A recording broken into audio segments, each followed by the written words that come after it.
કાંઈ છે નહીં. ચિત્તની અંદર જે વસ્તુ પ્રકાશિત છે એ સમગ્રતા વ્યક્ત છે અને ત્યાં કાંઈ કરવાનું છે નહીં. સમજાય?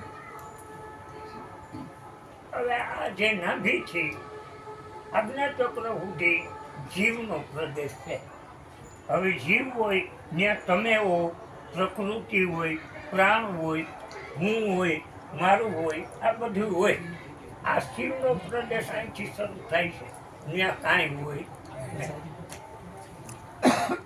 અને ત્યાં પ્રોસિજર છે દર્શનની.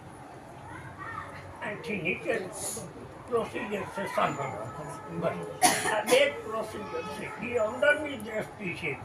આ જે આંખ અને કાન બહારની દ્રષ્ટિ છે ને, આ અંદર કઈ કામ આવે નહીં.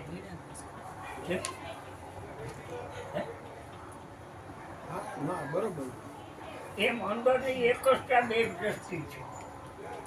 કે એક તમારું સ્વપ્ન જોવે ક્યારેક નહીં. આ ભલે ગમે તે હતા સુધીમાં એક વાર દેખાણું હોય તો એમ નક્કી તો થઈ ગયું કે આ પ્રોસિજર આમાં પડી છે એમ. અને એક વિચાર સાંભળે છે, એ કાનથી સંભળાતા નથી. આ બે પ્રોસિજર આંતરિક છે. હવે આ બે ધારા ઉતરીને તેને પાછી જ્યાંથી ઉતરી છે ત્યાં હુમાવી દેવાની.